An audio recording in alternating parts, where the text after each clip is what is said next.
Kathy, and I'm here with Frankie. We're from 98B. So this is going to talk about our talk titled medyo bida-bida. Spaces Node, Community as Incubation. So yung 98B, we don't necessarily focus on sound, but we do cater to projects and we have a program that could cater to it. So later on, Frankie could expand on it. Pero I guess yung talk namin ngayon is focused more on, I guess, like how we started working with the community and how we're able to sustain it. Next slide, please.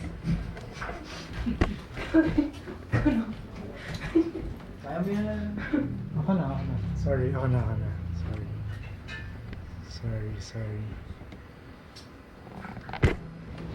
Ako na. Okay, so we'll try to make it as quick as possible kasi medyo madaming programs yung 98B. We'll try to compress it. So, we're 98B. We're currently located in Escolta, Manila. We're an artist-run space and initiative. And we work with a lot of artists. So kaya Node, yung Spaces Node, yung nandun sa title ng talk namin is because we try to make a space for people from different disciplines to come together and to sort of like have exchanges and discussions. And hopefully they could collaborate together and do something new. So kung familiar kayo kung ano yung Node, so kapag yung rhizomatic na mga plants like luya, doon nagsushoot yung mga bagong growth. It's kind of like that. So we work with a lot of artists, hindi lang limited to visual artists, but we work with writers, curators, musicians, filmmakers, etc., together with the general public.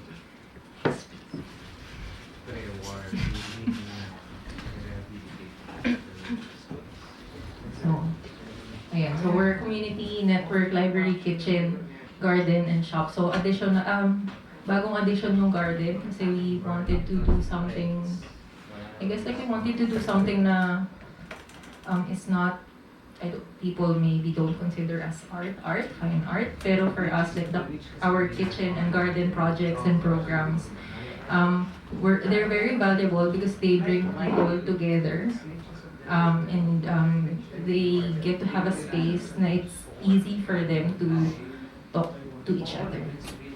So we want to present art not only through an exhibition, but also through other formats. So it could be a talk, a bazaar, a publication. It doesn't have to be something super complicated and grand. It could just be a simple meal or a gathering. Thanks. So bakit 98B? So 98B kasi yung number ng house where 98B started. So 98B started in 2012 in the home of our founder. So very organic, I suppose, and casual yung dynamic niya. Like, we're all volunteers here from the very beginning. A couple of colleagues and friends from different disciplines came together and built this space in a house in Cubao. So, ayun. And then, in the same year, after a few months in 2012, we moved to Escolta. We had the opportunity to move to Escolta because one of the members met the building owners of the First United building, and we've been there ever since. So from 2012, up until now. So we don't necessarily parang focus on this place. Escolta kasi is it's considered as a heritage district. So a lot of the firsts in the country started there. So first tram, ganyan. First ice cream parlor, first elevator, so lahat. So dati siyang Makati. And then after the war, all of like the businesses moved to like Makati, tapos it never recovered after the bombing of Manila. So ayun, hindi kami we don't, like explicitly say na we um, focus on escolta when we mount projects, but we treat it as our backdrop. So, ayun, parang, parang to inspire, I suppose, especially for artists who want to collaborate with us, pero hindi namin sila pinipressure to talk about escolta. Next. So, ayun, mga key values. So, I guess as a space and as a team, necessary sa amin na merong values that anchors us whenever we try to plan programs yearly for 98B. No? So throughout the years, ito yung mga values na parang nag-direct how we planned yung mga programs namin. So inclusivity, so as I said, we want to be a node, so we want to engage with individuals from different backgrounds. Creativity, so creativity, creatives din yung tawag namin dun sa artists that we work with kasi parang when you say artist kasi parang there's this implication na parang they're trained in fine arts or the arts, pero kapag creative kasi anyone could be creative. So I guess connected din siya dun sa concept of inclusivity. And then collaboration, of course. Accessibility, so ayun, we try to present art in a way that is responsive to the needs of the audiences. So several yung audiences that we work with, and we'll talk about that later on. So ayun, like just accessibility, I suppose, like in terms of sino yung pwede namin makakollaborate at kung sino yung makakita ng projects namin. So it doesn't necessarily just have to be artists. And of course, sustainability na since the beginning question mark sa amin, like yearly, like how do we do it? We still don't know. It's something that we have to answer like every single year. So ayun. Next. So, bago na yung team ngayon, yung mga old and original members ng 98B, they've already graduated. And I suppose like from the old team, like I got into 98B 2014. So yung old team ngayon ay just me and yung co-director ko si Julius. And then we also in-structure naman yung team in this way kasi gusto namin na mas madali yung pag-pinpoint ng role tsaka tasking ng team members namin. It's our way to make it more organized. So far, we'll see kung gagana siya. So, si Frankie ngayon is currently our program manager, pero actually, she's the one who initiated yung Somasai program namin, which you'll later on explain. So yeah, like they're all young and new members. So ayun. Next. Ayan. So ayun. Yearly then, like I guess when we plan our programs, we also ask this question: sino ba yung members ng community or communities that we work with, and how do we engage with them? What level of collaboration can we do with them? Saan ba sila comfortable? Ano yung in-enjoy nila? And yeah, like how do we initiate these participations? So, okay. So, we're, as mentioned earlier, located kami sa Escolta. So, members of the community in the locality, dun sa space itself, are people who of course we work with. So it could be, like the building owners, Hub Make Lab, which is another incubation space in the same building. Tapos of course yung team.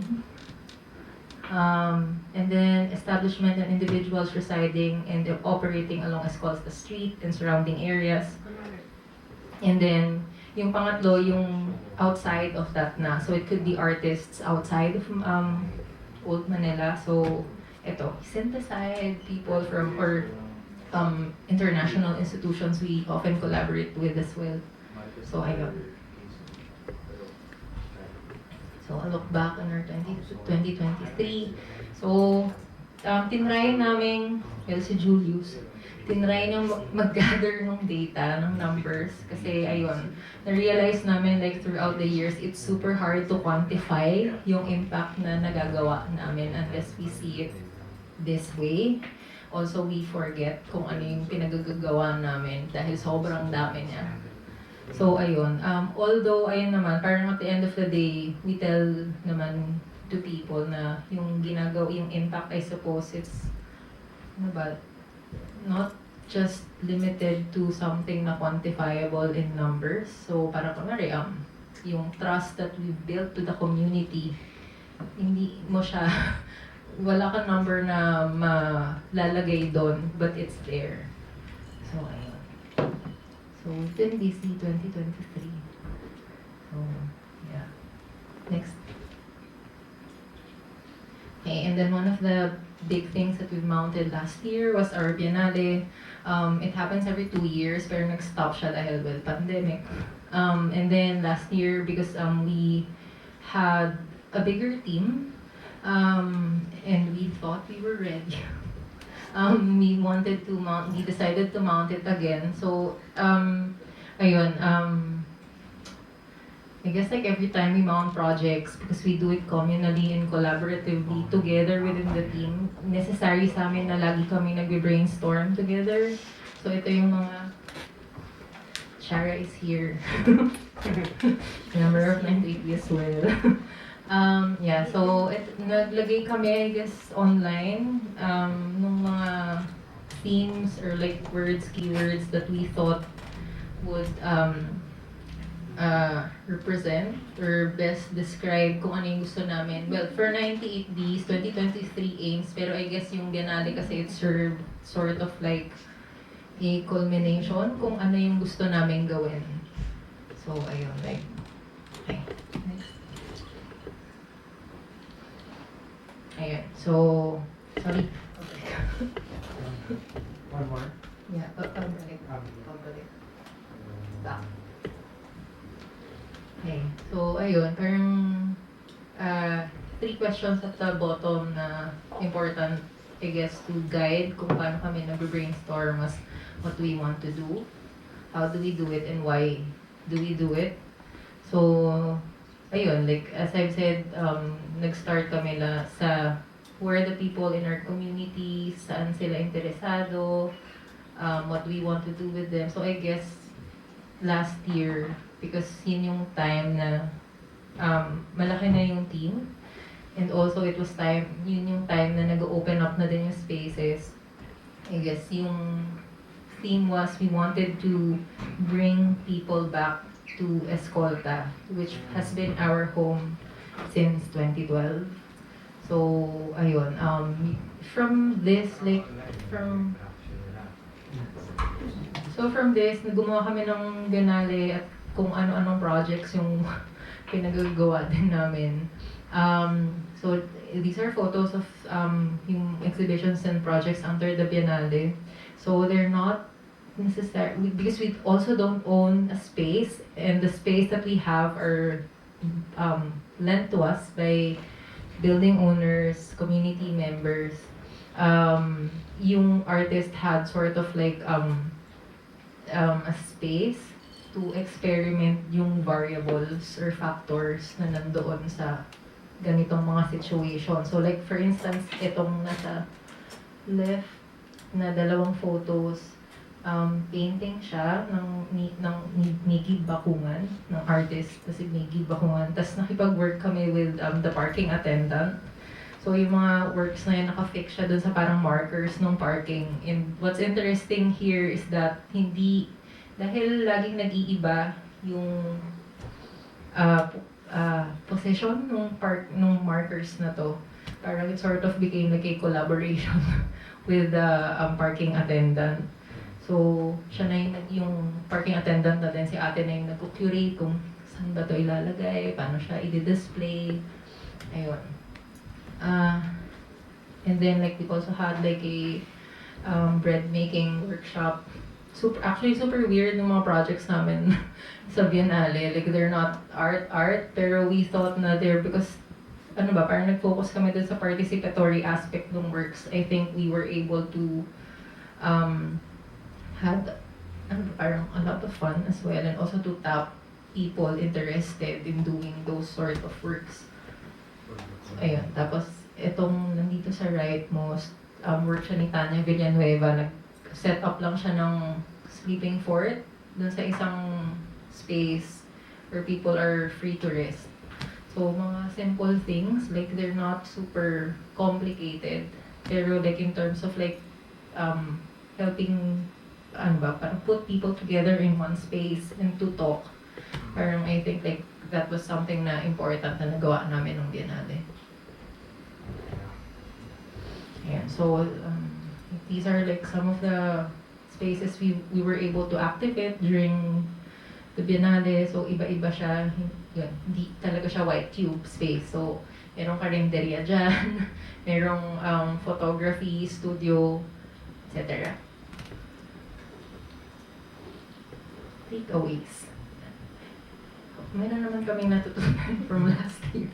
So ayun, so yung key takeaways namin from 2023, so I guess like it was a period of expansion. So we were able to reach people, communities of various backgrounds. So last year din kami nag-start working with Syntheside. So that was, I think, the first time. I mean, we've worked before with sound artists, pero hindi siya ganun ka frequently nangyayari. So, ayun. Yeah. And then with expansion, we also thought that it was important to build on yung existing connections to turn inward and fine-tuning focused groundwork. Ayun, like moving forward, I suppose with 98B, yung curatorial direction namin would be we want to reconnect and deepen yung existing relationships namin. So, ayun.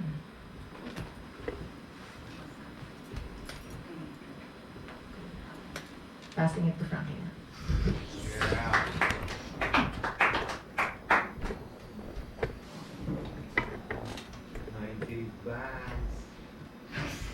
Okay, so hi, I'm Frankie, Program Manager of 98B. So in 2023, yung main na naging theme namin is home.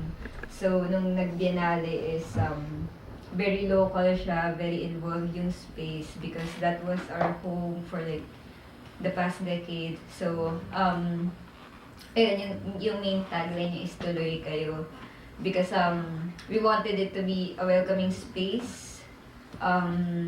So a lot of the themes was like yun nga, yung rest and like baking. So we wanted to make it like an approachable space na parang hindi naman sa rest pero parang rest from all the creative work.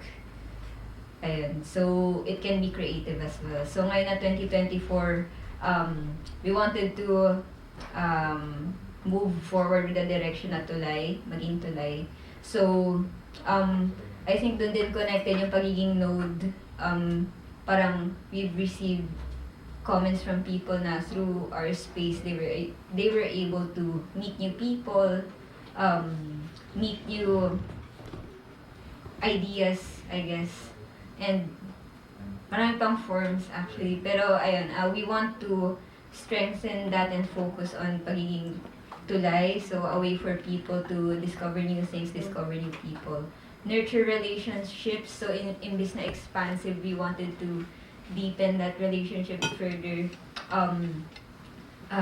So, kaya rin kami nag-rethink ng community and space because yun yung parang question na will point us to, yun nga, kanino tayo magsisimula, saan tayo magsisimula. So, ayun. Next slide, please. So, to be specific about it, yung pagiging tulay is seen in like 2 strands. So, yung unang act is like re-engaging former collaborators.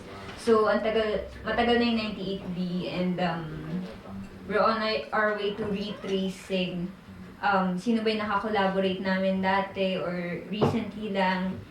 we wanted to keep in touch with them if meron bang mag-a-arise from that new collaboration or new interaction.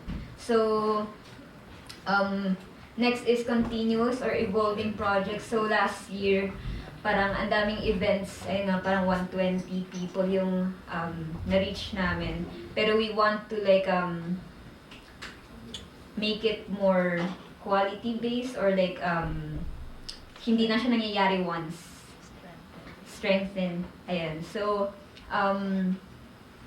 we wanted to tackle a theme and like explore yung different ways to articulate that instead of moving forward na wala ka naman takeaway masyado. So, continuous and evolving projects. So, next slide.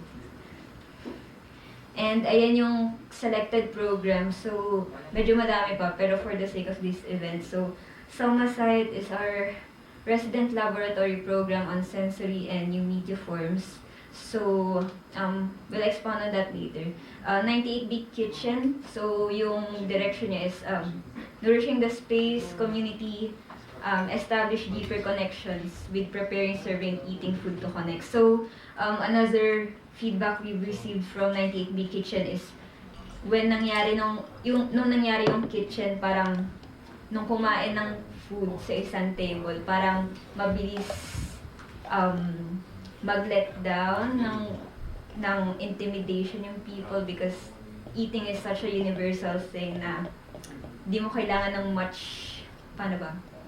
Parang much complicated interactions with people to connect with them. So food is a great like leveler when it comes to that. So Sumuloy Lab is our garden program. So creative strategies for survival and resiliency through community assembly, intervention, and activation centered in generative grants of the garden. So garden can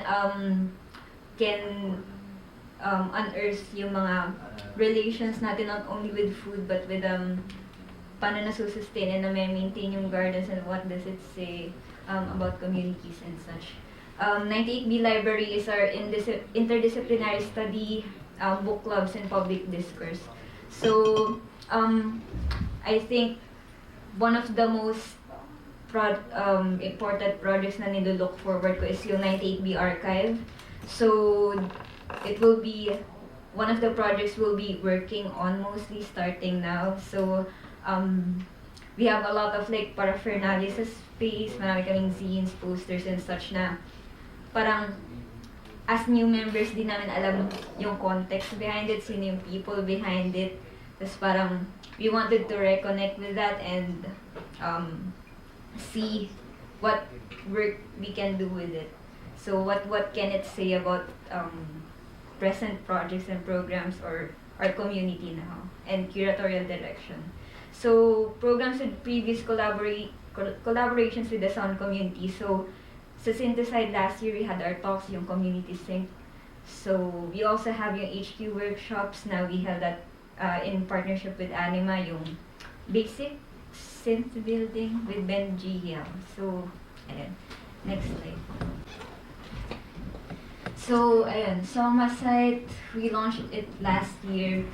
So, yun nga, parang hindi na siya mostly sound art. Pero, I guess, kami as people, yun muna yung focus namin this year kasi yun yung parang marami kami interactions with sa people, pero later on we want to move din sa gustatory, olfactory, hard and software works, mga technologies, internet art, software art, and such. So this year, ayun, 98B Archive, unearthing past projects. Direction din niya is to provide and maintain a safe space for practitioners, especially women and the queer community, to gather, explore, and create together. Thus, intersectional conversations and interactions through cross-program platforms. And we see this happening, kunwari, Somasight X Kitchen, or like Somasight X Garden, or like maybe a project by an artist. Interdisciplinary yung vein niya, and we're we're game with that basically. So, yung first project ng Soma site last year was Internet Ambient Performance by Chia Amisola. So, Chia Amisola is an internet artist based in San Francisco. And yung ginawa niya is parang, actually, di ko alam kung kaya ko i-articulate ng mabuti yung practice niya. Pero basically, what they did was parang poetry, kind of like browser-based poetry game. Tapos habang nag-move around siya ng browser, nag-play din siya ng ambient music. So it was very meditative. Merong parts na nagre-reflect siya sa religious trauma niya and how to make do with their situation right now. Impermanent Address, yung sa baba, was one of the projects under Biennale. So, merong installation based on home. Yung artists, musicians, si Daniel here was part of that. So, we asked them to like mag-record ng something that makes them remember home or what home is to them. Tapos merong conversations with a friend. Merong isa, sound ng bahay niya kasi parang mag-isa lang siya sa room. Tapos yung isa naglalakad siya sa Cubao because Cubao is his home. Tapos synonyms, ayun, with synthesizer. So, yung project lineup namin for this year will be a sensory walk and mapping. So, yung team, we want to get to know Escolta better, yung different cultures. Sa Chinatown, sa Muslim town, we want to get to know those spaces better. Kasi Escolta is such a multicultural and sobrang dami niyang, points of access na hindi pa namin alam as newer members. So, Kitchen Lounge Lab, ayan, kay Cassie.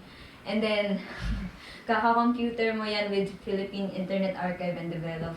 So, within the year sana matuloy. So, next slide, please. So, ito yung isa sa mga main projects we're looking at this year, which is for the 2025. So, a lot of the programs we're doing is coming out of necessity. So, a lot of conversations we've had so far, parang we've shaped our programs to like try to, not exactly to address, but like try to think about it further.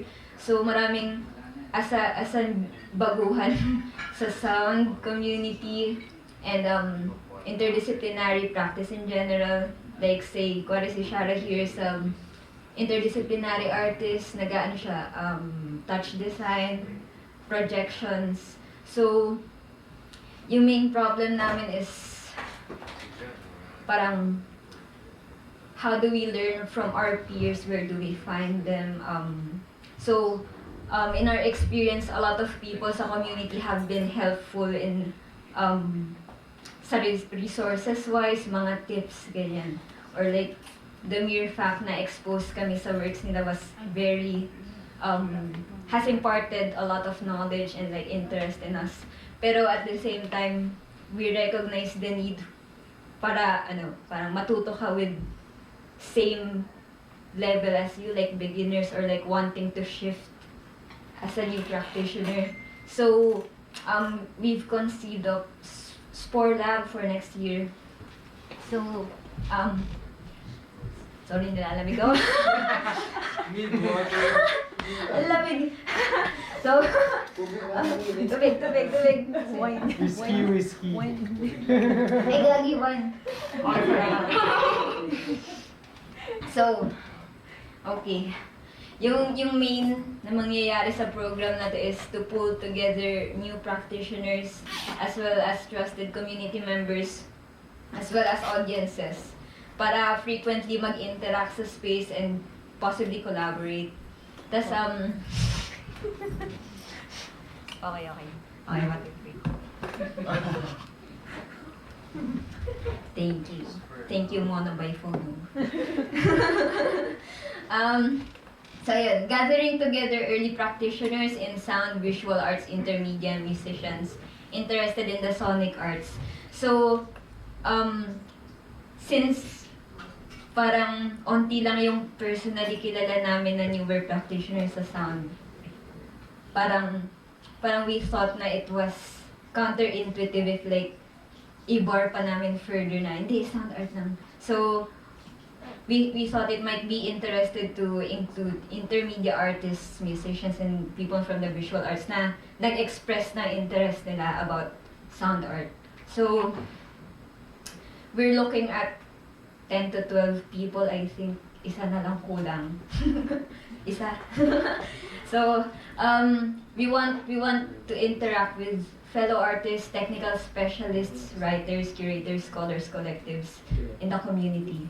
So, most ng program, we want to ask them what they need or what their interests are, and that will largely shape yung flow ng program. So, yung methods, open and limited modes of community interaction. So, merong mga events na public or like, say, talks, workshops. Pero meron ding private or for friends only, katulad ng Juarez Studio or like tuwing nagpre-prepare yung mga artists for a performance or something. Tas semi-mobile, so hindi lang siya sa space, maybe anima or like mono. Ayun, so hello. Uy! Si Kiel is our fellow for Spore Lab 2025. So, semi-mobile cross-program. So, parang yung earlier na song na set, X-Kitchen, X-Garden. So, what modes sa sound yung pwede namin explore together. Tas, do it together approach. Do it together approach. So, ayan, parang articulation din siya nung do it yourself but instead you do it as a group of people. So basically yun. Next slide please. Ayan na si Kathy.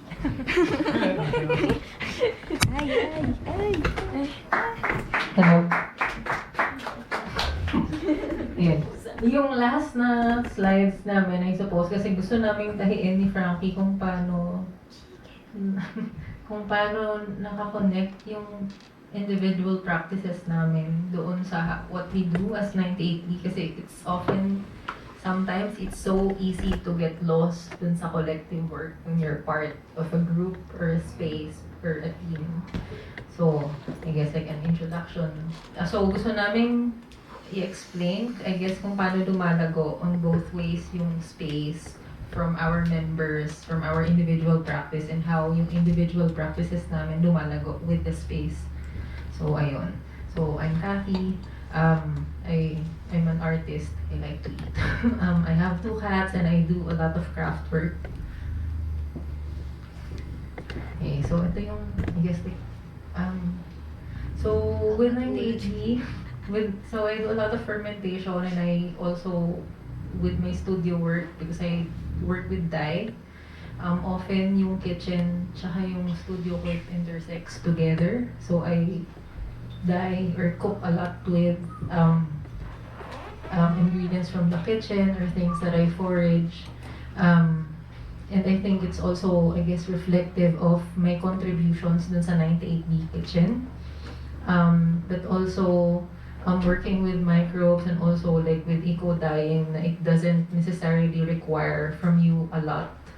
Like you could source things that you could use to dye by foraging or getting them from the streets, like these rusted things. Parang it's also, like I find parallels dun sa practice ko with what I do in 98B. Kasi with 98B, we're not funded, we're independent, but we're able to do things with what we have.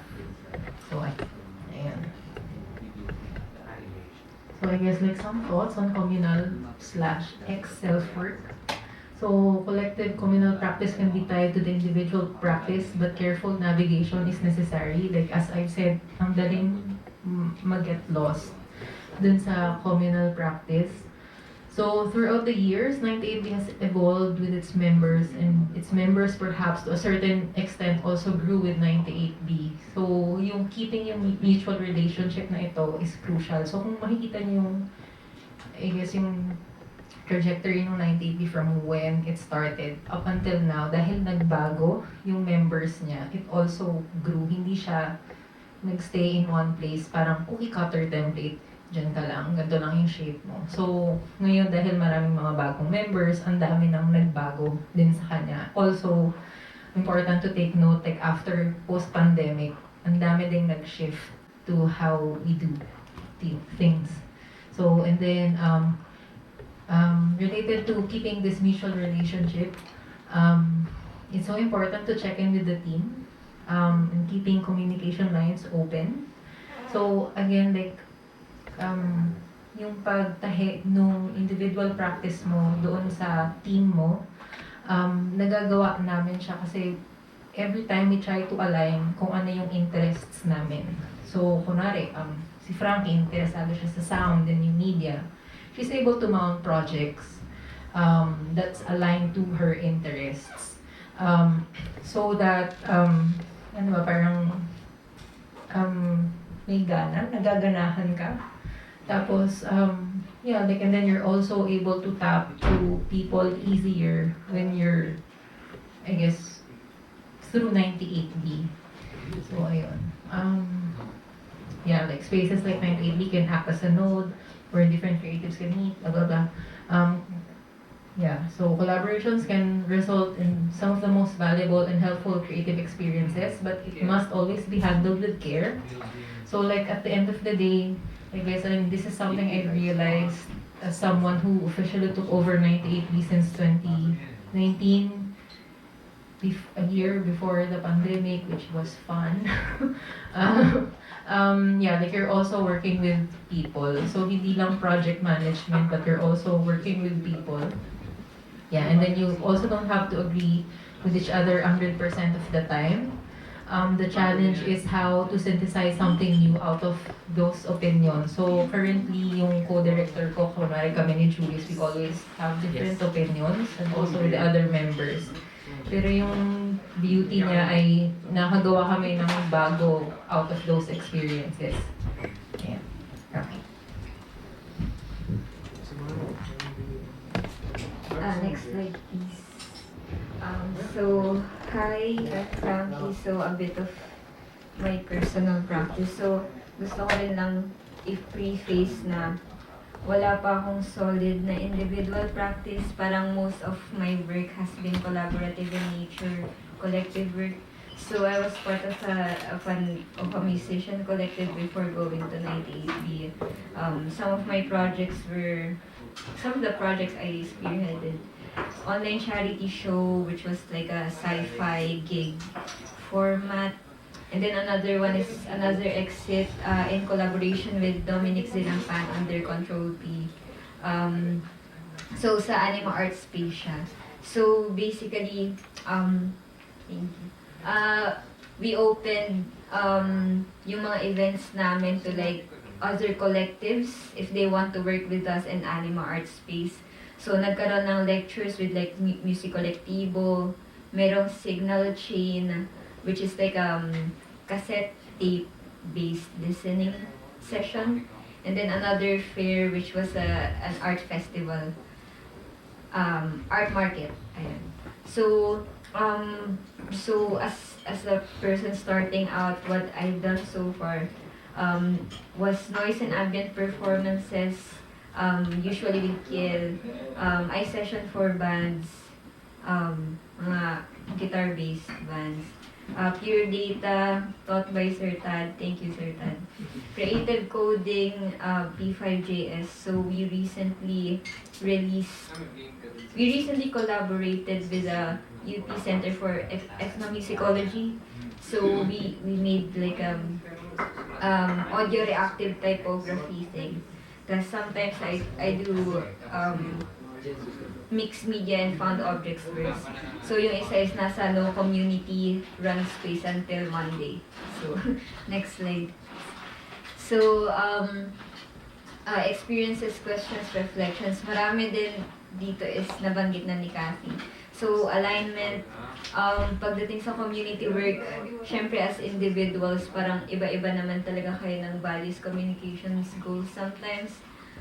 Sometimes pareho, pero like, kapag may difference, parang, how can you work with that differences? Are you able to compromise and negotiate? So, pagdating sa short-term and long-term goals, are you aligned? So, it affects a lot sa magiging projects mo with people and your teammates. So, important yung boundaries, non-negotiables, lalo na siguro sa workload.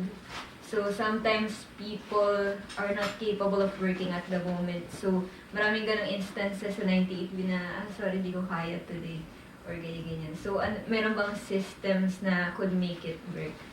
So, conflict handling. So, yun nga, kapag meron ba kayong differences, parang how do you best approach that?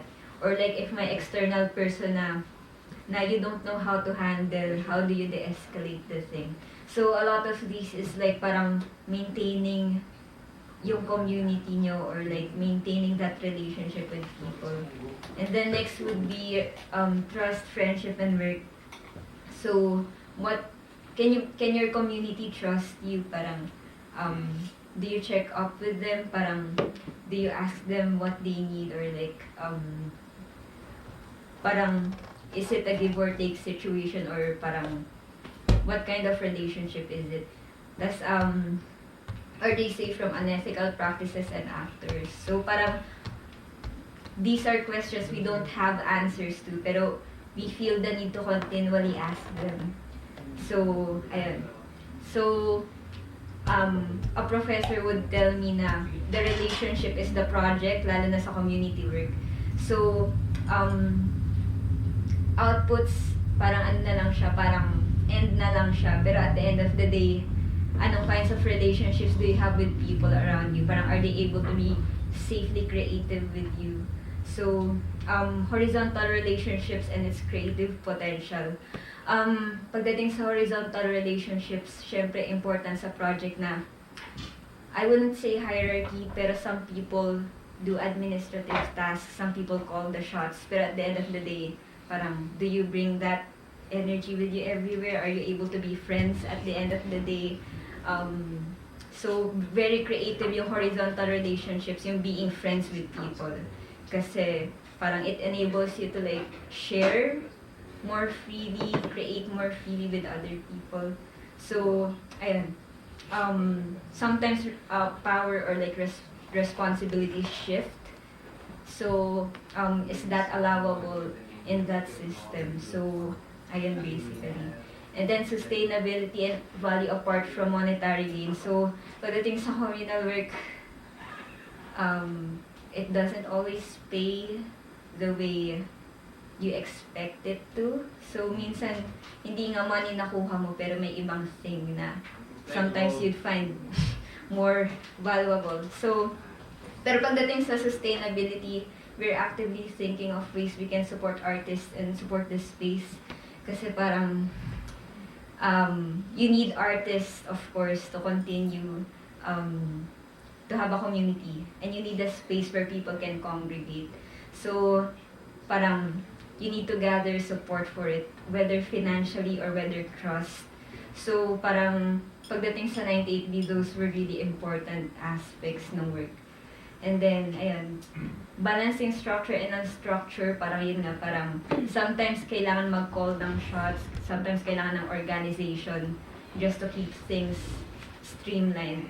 Pero sometimes hindi rin applicable na sobrang stringent ng categories na yun na, hindi, ako yung director, ganyan. So, parang, ayun, when yung, kailan ba okay na maging lax ng konti. So, why is it important that this is sustainable? So, ano ba yung value na kine-create ng project? So, bakit siya kailangan i-sustain? So, parang various answers to that, pero those are questions we should keep asking. Para hindi siya natatapos na question. And then in communal or community work, we leave geniusitis at the door. So, geniusitis is, yung pagiging genius for me is something very individual. So siguro pagdating sa individual practice, that can work in some ways. Pero pagdating sa community work, sometimes you won't get what you want. What do you do with that? So, I remember Brian Eno's Genius. So basically, bringing up niya na yung creative potential and outputs doesn't really come from just one person, but the environment which, nurtured that to happen. So it involved a lot of people, a lot of ideas, a lot of works, etc. So it's much more of an environmental, communal thing, yung value na kine-create niya, or like, why it's valuable. So, left unchecked, if like, masyadong ma-individual na ilalagay ko yung pangalan ko sa lahat ng things. Parang that can kill community if hindi ka flexible towards what others can say. So, I mean, as an individual artist, pwede siya. Pero need ng malalang negotiation kapag community work. So, is that vision, yung vision mo ba really is what's best? So, they can be really good, but at the same time, hindi siya good for the community. So, important yung check-in, like sinabi ni Kathy. So, basically, ayun, yun yung reflections so far. And I think that's it for our presentation. And, ayan pa. Sorry. Wag na to. Sorry, masyado mo haba. Next. And, Thank you. Even Gcash namin. You want to support us? We're independent. We're volunteers. Thank you. Catherine May. Catherine came in. Hindi naman kailangan nakapromise. Sorry. Okay, we have a few minutes for Q&A. If you have questions for like Amy, I mean, pag you can talk. collaborate sa 19. I mean, Jen is not. Oh. Pwede. Any questions for 1980? Gcash. Yun nga tanongin ko, saan yung nakukuha yung funds mo? Wala. Sariling bulsa. Government. Nakakuha kayo. How I wish. Oo nga. Okay, so throughout the years, we've had projects where we've collaborated with international institutions, so British Council, Japan Foundation, pero those are like project specific. So dahil lahat kami, although we do have like programs that allow sustainability, so before like we had like a shop, although active pa naman siya. So part of the sales there go to the space. Also before we've had residency programs, some of the funds there also go to the space to sustain it. Baba. Tsaka yung sandalan, like we have like a fundraising exhibition. Supposed to be every month, pero depende na lang sa capabilities ng team. Pero what is clear for the team is that because we all have our own thing outside of 98B, we all have day jobs. Like si Shara is like full-time, Frankie is like a student. Walang pressure to always show up. So like you contribute whatever it is on the table. Pero ayun lang, kailangan lang yung communication, like it has always to be transparent, na kapag you're incapable na parang, kasi you have to talk about resources, like what are you able to give, like do you have the time, can you go to the space, etc., etc. So yung mga ganong things, you have to openly tell your teammates. Kasi like if something small lang, like something na parang sabihin mo na, okay, hindi mo sinabi ko na, okay, malilate ako, hindi ko siya magagawa. Makaka-apekto siya doon sa buong team. So, yung mga ganong bagay na parang dahil limited yung resources, parang you have to always be transparent para mas madaling masolusyonan. So, ayun. So what happens when that happens? Yung pagka busy lahat ng tao, walang We makaka-step up. don't do anything. And that's okay. Sorry, what did you say? We don't do anything and that's okay. So like before, like last year, ang dami namin gustong gawin. Kasi with the new team, like everyone's super excited. Like parang may time na parang in a month, merong 4 na events. Like weekly, tas na-burn out yung team. So then we decided, it's not working. Let's scale down. Like let's do it like maybe like once a month na lang yung event or kung kaya. So ayun. Yeah. So sometimes pa. So most of the time, from your own pocket pa yung mga... Yung kagandahan din, I guess, siguro nung 98B is that namana namin yung mga things. So merong, I guess, ipon yung 98B from the old days na is still able to sustain the team. Pero ayun nga, parang kapag kunwari, pupunta kami sa space, that's from our own resources. Ayan. Anything else? So how do you sustain the team? That's We my don't. biggest question. No. Kasi it's, I mean, when you talk about your yearly sustainability, or you're trying to sustain the vision and the movement, right? But how do you sustain the team? What do you mean? Like the people. The people. Like how do you, like what makes it sustainable for them? Is what, Well, is it the vision? Is it purely the vision that keeps you going? I think for me it's a different experience because I've been with 980 for almost a decade. I don't know why I stayed. I don't know why I stayed. Kinda regretting it, joke lang. Pero yeah, like I think like for me it's a more sentimental type of thing because I started out in my 20s and then I took over it and I grew with the community. I wanted to continuously show up to them. Tapos ayun lang, parang gusto ko lang din na merong mapapasahan, I suppose, or parang, okay lang naman kahit we end things here, that's fine. No pressure. So ayun, pero like that's for me, like yung, I guess, yung connection ko with the community itself was very strong. Pero ayun, parang, of course, eventually, I would know na, yeah, like I could move on to other things eventually. Pero I think, siguro like, iba din yung experiences nila Frankie. Pero 98B to me was very valuable when I was starting out in my 20s because I didn't know anybody.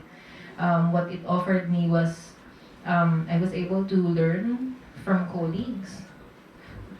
Things na otherwise I didn't learn from school. Like for instance, applying for residency programs or what the fudge a residency program is, how to make proposals for grants, etc. So yung mga ganong things na hindi ko natutunan. Also, connections with people. Like, I guess, yung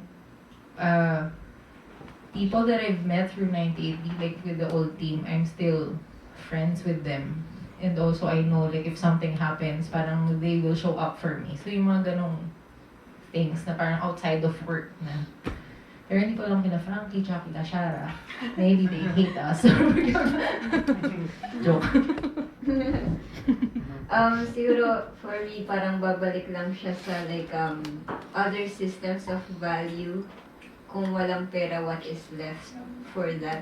And I think for the most part, it's an individual negotiation of like what is okay for me, kung if this is enough.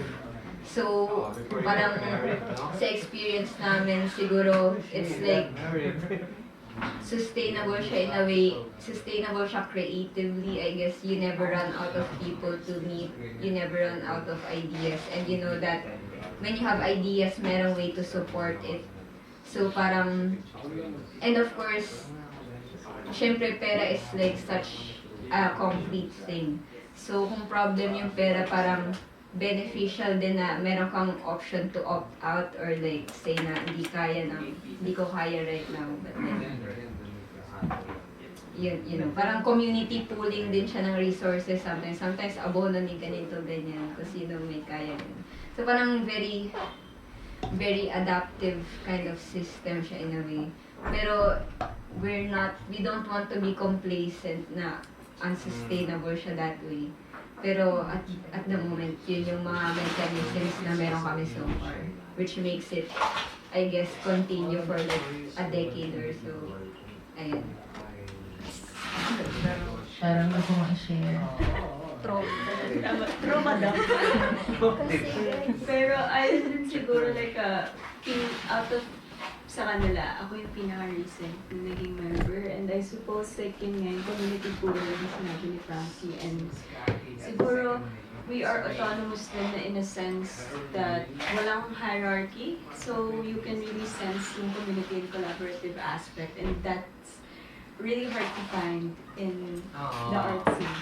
So it's siguro yun din yung reason why a lot of members stayed in and are eager to kind of really contribute what they can. Kasi nga, it's hard to find a space like this.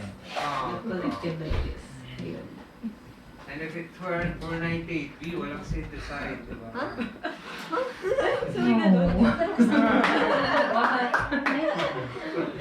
No. No. Next is...